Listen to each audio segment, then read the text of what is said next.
Heavy-handed tactics anger at Kent police as they extend their powers at who. Meanwhile, protesters spread their campaign across the southeast. Simon Jones is live from the climate camp with the latest.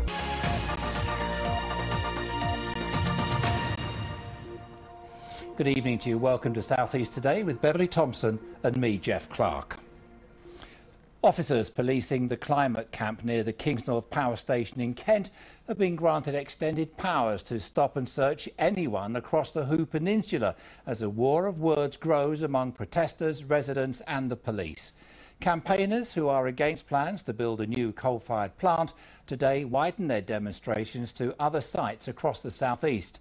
In a moment, Mark Norman will report on how protesters from the camp chained themselves to a biofuel depot. But first, Simon Jones joins us live from the camp. Simon, how have the police justified these extension of the stop and search powers?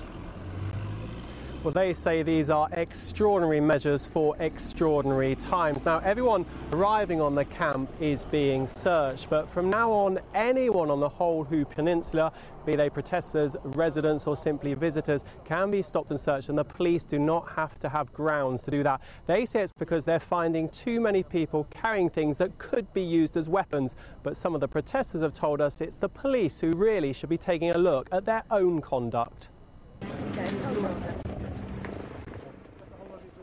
What's happening here at the camp gates can now take place anywhere in the area to anyone, and refuse and you're committing an offence. This is the third time I've been searched since, well, in the last hour and a half maybe. None of the other searchers have found anything. Local resident Tara Riley says she felt the full force of the law when she was stopped yesterday whilst out jogging. To be honest, the sort of questioning was very abrupt, very aggressive. What are you doing? Which I explained, I'm out jogging. Why? This was the thing. Why are you out jogging? Because I want some exercise. Why are you doing that? And I had to say, well, because I want to lose weight, which was a bit embarrassing, but it's true. And then basically 6 or so surrounded me and just continued questioning, saying, oh, well, you know, you realise that you looked a bit suspicious. Well, the actual camp is in that direction. We've had police coming down in between these rows of pear trees. Alan Tristram says he was stopped by police 3 times going down his own road. And then he said, have you got any identification? I said, no, I haven't. I said, if I did have, I wouldn't show it to you, because why should I? Making their views known publicly for the first time today, the farmers whose fields the protesters have occupied. They know they've got a valid cause to protest, but we don't know if the police could have ushered them somewhere nearer the power station and had a sort of a legal occupation rather than you know, causing us some distress. It's been a week of tension. On Monday, protesters clashed with police inside the camp. Campaigners accusing officers of being heavy-handed. Then the police paraded a haul of weapons they said were uncovered near the camp, and now new police powers. This really obviously goes above and beyond attempting to stop people from breaking the law. This is about political policing. But from the police today, talk of necessity. This decision was taken primarily to protect and safeguard the residents of the Hoo Peninsula, to protect and safeguard the law-abiding overwhelming majority of the protesters, and to protect and safeguard my officers. On Saturday, some in the camp say they'll leave the site and try to shut down the Kingsnorth Power Station. The battle lines are drawn. Well, the extension of the stop and search powers isn't the only new measure for police tonight. Everyone arriving at the camp tonight is being given one of these leaflets. It's a special direction banning anyone from the waterways around the Kingsnorth Power Station. The police also said today that yesterday they were approached by 30 people leaving the camp here who said they didn't want to be associated with the criminal element here. The police say the majority are law-abiding, but they're insisting some are intent on causing trouble. Interesting, Simon. Many thanks. Environmental protesters from the camp also staged protests at other sites across the southeast. At Gatwick Airport, they draped a banner in the terminal building, while 8 activists were arrested when they climbed onto a biofuel terminal in West Thurrock, as our environment correspondent Mark Norman now reports.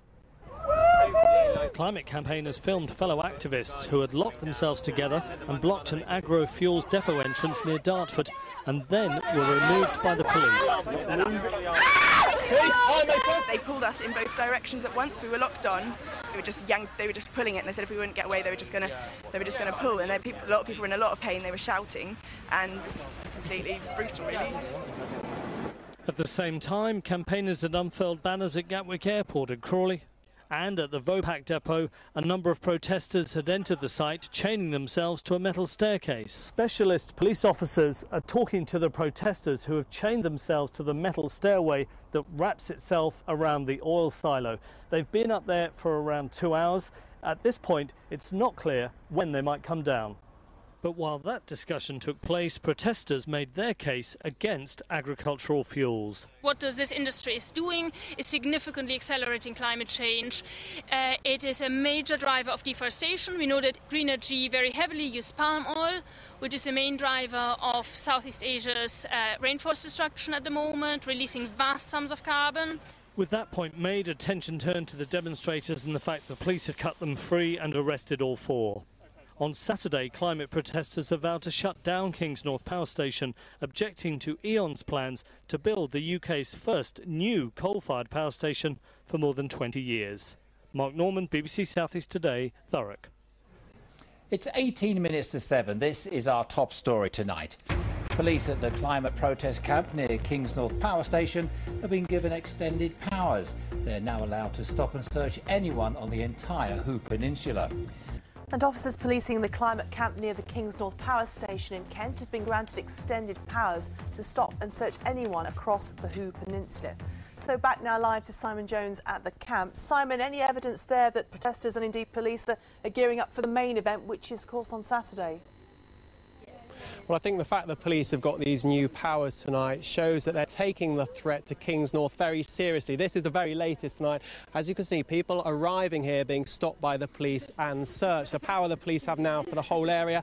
And over here on the other side, you can see some of the protesters by their gate into the camp. They're watching the police are watching them. Both sides trying to guess the move from the other side. Of course, Saturday, the big day. Now, the plan is to attack Kings North, not only from the ground, but also from the air and also via local waterways. OK, Simon, thank you.